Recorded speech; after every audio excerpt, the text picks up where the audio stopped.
IAS अधिकारी विकास रस्तोगी यांच्या मुलीनं आत्महत्या केलेली आहे।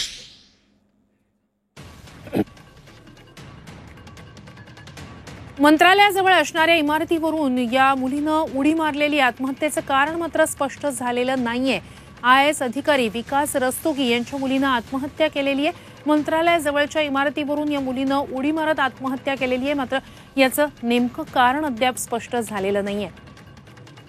IAS अधिकारी विकास रस्तोगी यांच्या मुलीनं आत्महत्या केल्याची माहिती समोर येते। अधिकची या सगळ्या संदर्भात आपण संवाद साधूया आपले प्रतिनिधी कृष्णात पाटील यांच्याशी। कृष्णात, ही घटना कधीची आहे आणि काय अधिकची माहिती आहे?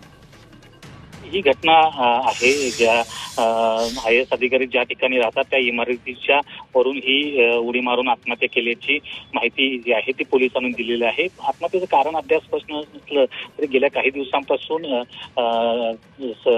जे उडी मारलेले आहे त्यांच्यावर उपचार जे मानसिक उपचार जे आहेत ते सुरू असल्याची माहिती सध्या समजून येते, परंतु अद्याप कारण स्पष्ट नाही आहे। कारण यापूर्वी देखील म्हणजे साधारणतः 2 वर्षापूर्वी देखील एका म्हैसकर दाम्पत्य जे IAS आहेत त्यांच्या मुलांनी देखील अशा प्रकारची एक आत्महत्या वरच्या उडी मारून केली होती आणि त्यानंतर ही दुर्घटना आहे की एका IAS अधिकाऱ्याचं जे अपत्य आहे ते अशा प्रकारे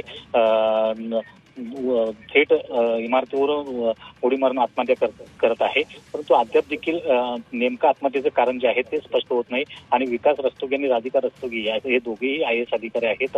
महाराष्ट्र सरकारमध्ये ते विविध पदांवर कार्यरत आहेत आणि ते मंत्रालयाजवळच्या तिथल्या IAS अधिकारी राहत असलेल्या एका इमारतीमध्ये राहत होते। नक्कीच आपल्या प्रेक्षकांसाठी पुन्हा एकदा ही महत्त्वाची घडामोड आपण सांगूया। IAS अधिकारी विकास रस्तोगी यांच्या मुलीनं आत्महत्या केली। मंत्रालयाजवळ असणाऱ्या इमारतीवरून उडी मारत तिनं आत्महत्या केली। आत्महत्येचं कारण मात्र स्पष्ट झालेलं नाहीये। धन्यवाद कृष्णा, तुम्ही दिलेल्या संपूर्ण माहितीसाठी।